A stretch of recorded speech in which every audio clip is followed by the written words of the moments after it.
My mom and brother bullied me for years, so I exposed them to my dad. Now he's divorcing my mom, and my family says I shouldn't exist. I'm 16, and I've got an older brother who's 18. If you ask my mom, he's the golden child, her absolute favorite. She doesn't even try to hide it. It's like she never saw a need to pretend otherwise. And let me tell you, that favorite child? It's never been me.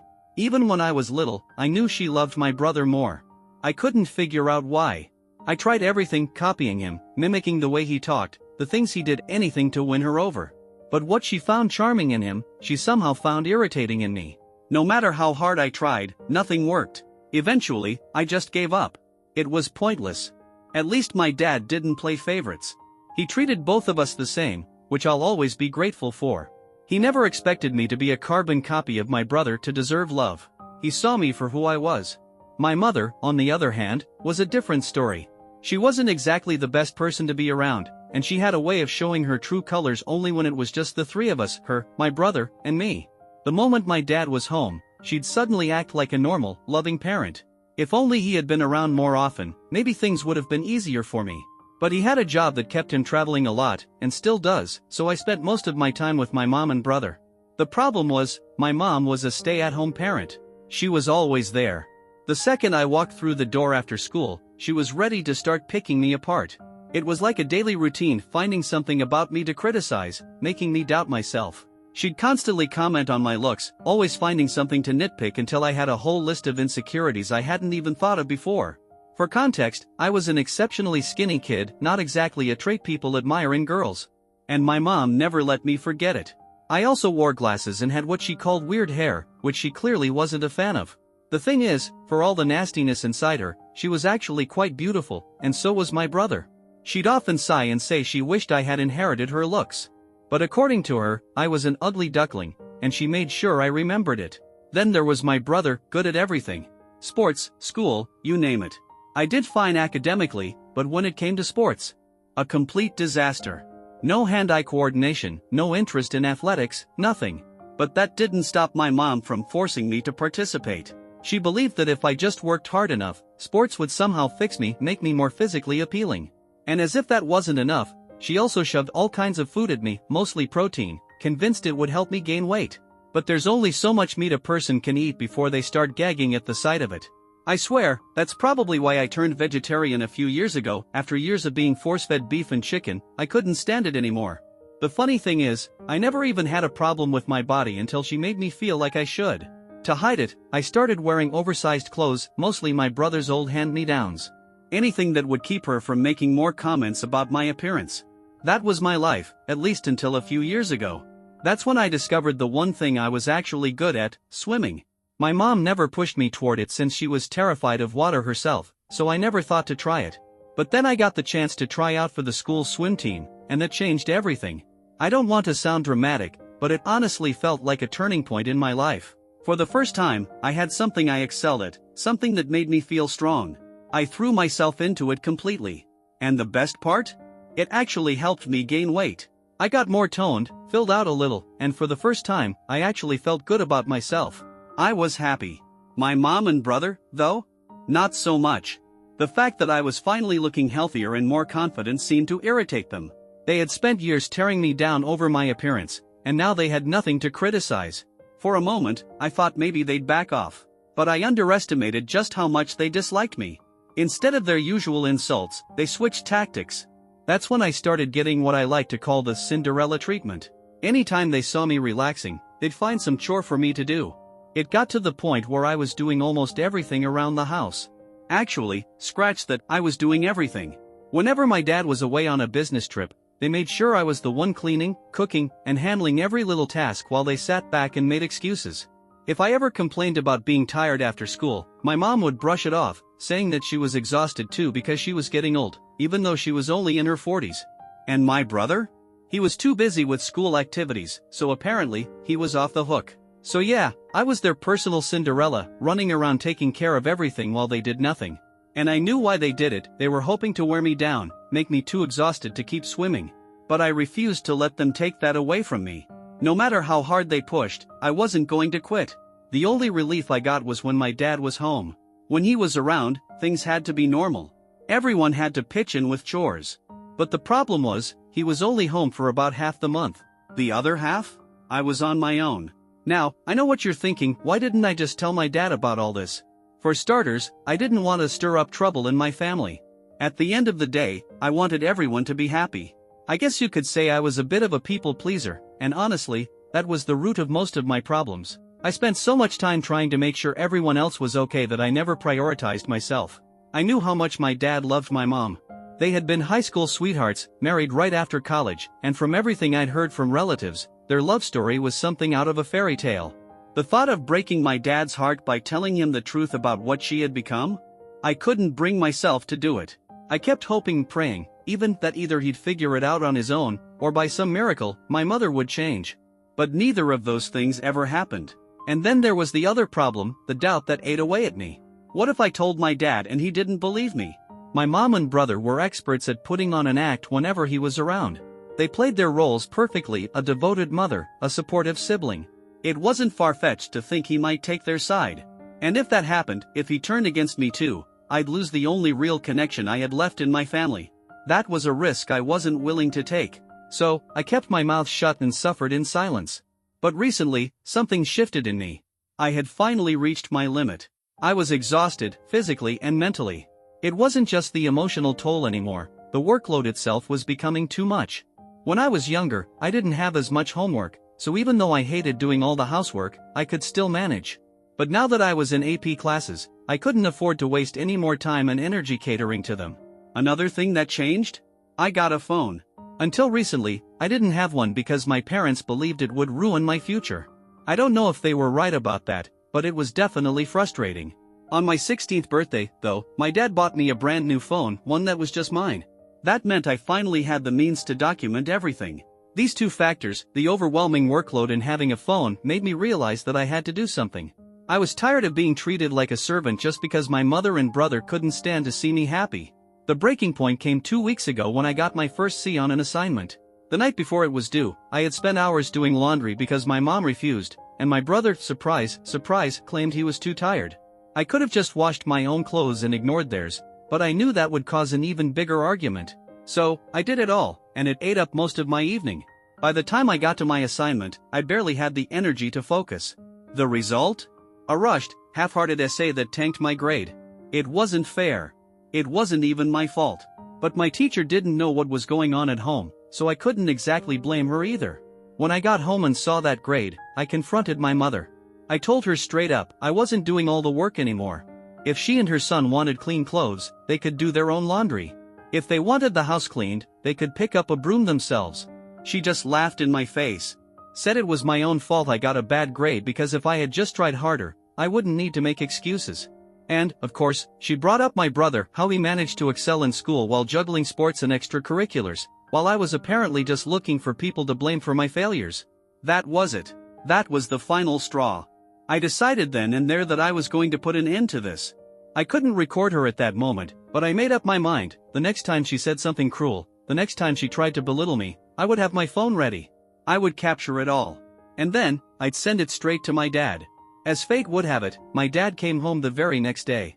He stayed with us for a few days before he had to leave again, and the moment he was gone, I knew exactly what was going to happen.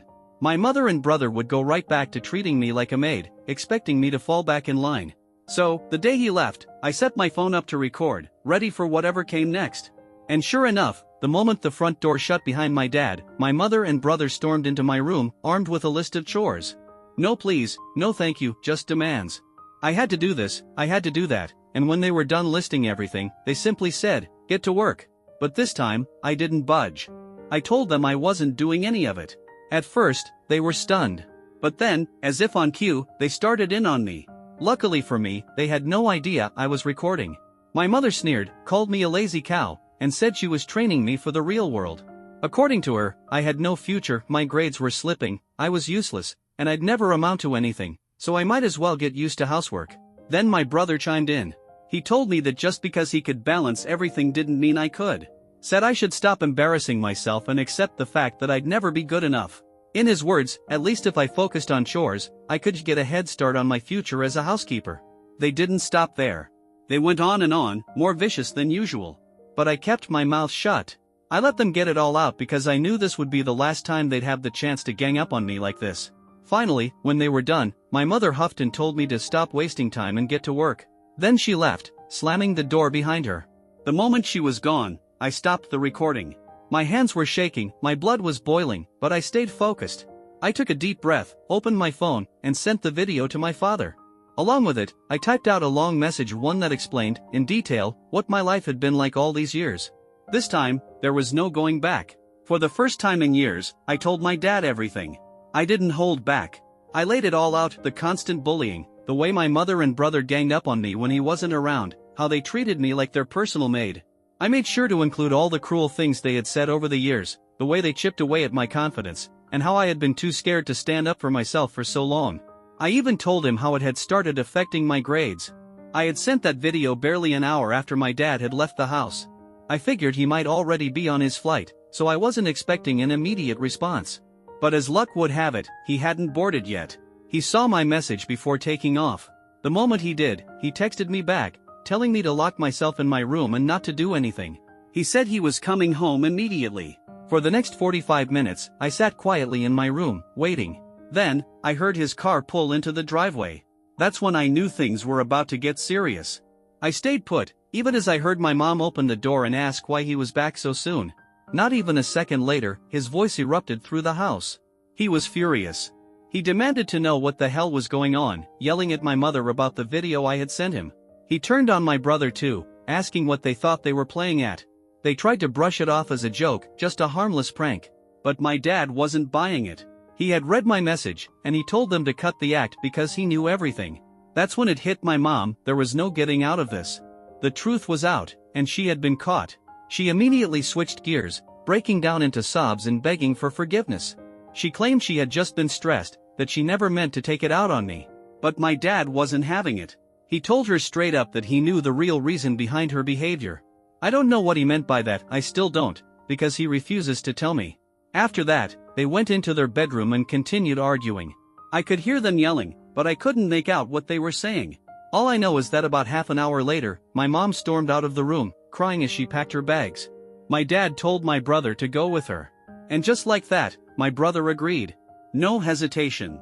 No questions asked. By then, I had come out of my room, completely blindsided by what was happening. I had no idea what was going on, but I knew whatever it was big.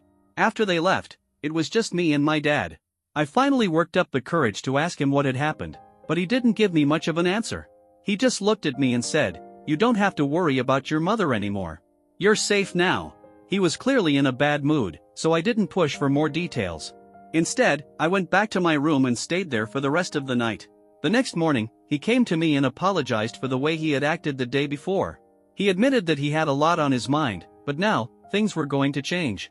He told me that I wouldn't have to deal with my mother ever again because he was filing for divorce. It was going to be just the two of us from now on.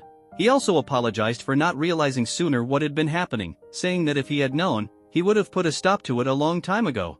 But regardless, he had made his decision. And from now on, things were going to be better. Honestly, I was relieved. 16 years. 16 years of being treated like I was worthless. 16 years of being belittled, picked apart, and made to feel like I didn't belong in my own home. And with one video, I had ensured that I wouldn't have to endure another 16. For the first time in forever, I felt proud of myself. The next few days were quiet, peaceful, even. My dad kept to himself, working in his office, and we only really talked at mealtimes. I knew he was hurting, but I didn't know how to fix that. So, I just did what I could. I was there for him in little ways. We had good conversations whenever we did talk, and I hoped that at least helped a little. But the truth was, he was heartbroken. He missed my mother, and I could see it. Then, a few days ago, the divorce papers were officially served. I found out about it because my grandparents, my mother's parents, called me. And not to check in. Not to ask if I was okay. No, they called me to scream at me. To be fair, we were never close. They were just an extension of my mother, and I had never really liked them. So when I saw their name pop up on my phone, my first instinct was to just decline the call. But they kept calling, over and over again, until I finally gave in and answered. The second I picked up, they exploded. They called me a curse on the family, saying everyone would be better off without me. They had always disliked me, but this was another level. I tried to stand my ground, telling them they had no right to speak to me that way. But they didn't care. They said they could talk to me however they wanted because I had ruined their daughter's life. According to them, the divorce was my fault. They told me I was ungrateful, that my mother had sacrificed for me, that she had nearly lost her life giving birth to me, and this was how I repaid her? By stabbing her in the back? Then, my grandmother took it a step further.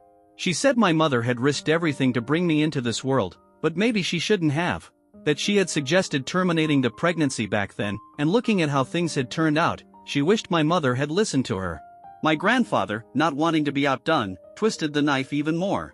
He told me my mother was inconsolable after receiving the divorce papers. That she was completely shattered. And then he asked me, "Are you happy now?" Now that my mother was out of our lives for good and my dad would never see her again, I tried to remind myself that none of this had been my intention. I hadn't set out to destroy their marriage, I had only wanted my dad to know what was happening. But before I could even try to explain that to my grandparents, they hung up. And then, they blocked me. Since then, the guilt has been eating away at me. I know they were trying to manipulate me, and in some ways, I think they succeeded, at least a little, because I do feel bad about how things turned out. I keep wondering if there's something I should do to fix it, even though deep down, I know there's nothing to fix. All I did was show my dad the truth. They were the ones who chose to behave that way, and that's what led to the divorce, not me. Update 1. Hey, so a lot of people have been asking if I was adopted or if I was an unwanted child. I don't have all the answers yet, but one thing I do know for sure, I'm not adopted. As for whether I was unwanted, that part seems pretty obvious now. But let me be clear, I'm not apologizing to my mother. I'm not trying to take anything back. And I'm definitely not telling my dad to cancel the divorce. That ship has sailed. My mother, my brother, and my grandparents can stay mad all they want. After everything they put me through for years, they don't deserve kindness, forgiveness, or sympathy from me. They made their choices, and now they have to live with them. If anything, I'm surprised I even felt guilty about this. But I guess that's just the people pleaser in me, the part of me that spent my whole life trying to keep everyone happy, even at my own expense. I'm working on that, though. I don't want to carry this guilt with me into the future. I talked to my dad about everything, and we both agreed that therapy would be a good idea. I told him that the main reason I had kept quiet for so long was because I didn't want to make anyone unhappy, especially him. I knew that telling him the truth would break his heart, so I just kept hoping my mother would change and treat me like an actual human being. But that never happened. There was also a lot of self-doubt. For some reason, I convinced myself that my dad wouldn't believe me if I told him what was happening, so I felt like I had to gather proof first. There's just a lot I need to work through, so we're moving forward with therapy. If everything goes as planned, I'll be starting in a few days. Update 2. Hey, I'm back. And I finally have an answer to the big question, why my mother hated me so much. You guys were right. I wasn't adopted. But I was definitely an unwanted pregnancy. I finally asked my dad about what he had said during his argument with my mother the day he kicked her out, the part where he told her that he knew why she had treated me so badly. At the time, I didn't press him for details.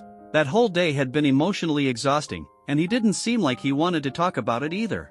But today, a few hours ago, I finally brought it up. And he told me the truth. My mom had never wanted a second child. She had been completely done after having my brother. When she found out she was pregnant with me, she wanted to terminate, but my dad was upset about it. He never told her not to, but his reaction made her change her mind. So, she went through with the pregnancy for him. But it wasn't easy. She had a lot of complications, and the whole thing took a toll on her, both physically and emotionally. And after I was born, she resented me for it. My dad never expected her to treat me the way she did. She once told him that she never felt connected to me as a baby, but he just assumed it was postpartum depression, something temporary that would go away with time. But it never did. Hearing all of this confirmed what I had already suspected. But that didn't make it any less painful. My dad and I both ended up crying. He told me he felt responsible for everything I had been through, and we had a really emotional, heartfelt conversation. For the first time in my life, I feel like everything is finally out in the open. I know the truth now. And more importantly, I know that I don't owe my mother anything. I'll always be grateful that she brought me into this world, but beyond that, I don't have any reason to feel gratitude toward her. She treated me horribly for 16 years. And now, I'm letting it all go. I have no anger, no bitterness. I just don't care anymore. Update 3. Hey folks, just checking in. I've been in therapy for about 2 weeks now, 2 sessions a week. 1 solo session for me, and 1 with my dad so we can work on rebuilding our relationship. It's been going well so far, and I really think I'm only going to keep improving. The divorce proceedings have officially started. A few days ago, my mother and brother came back to collect the last of their things. They didn't speak to me. They wouldn't even make eye contact. And honestly, I'm grateful for that.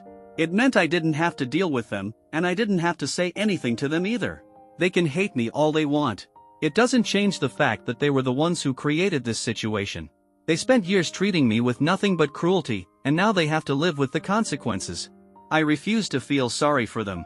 Right now, my only focus is on rebuilding my relationship with my dad and making sure that I'm happy. For once in my life, I'm putting myself first. And that's exactly how it should be. I'm ready to start living my life to the fullest.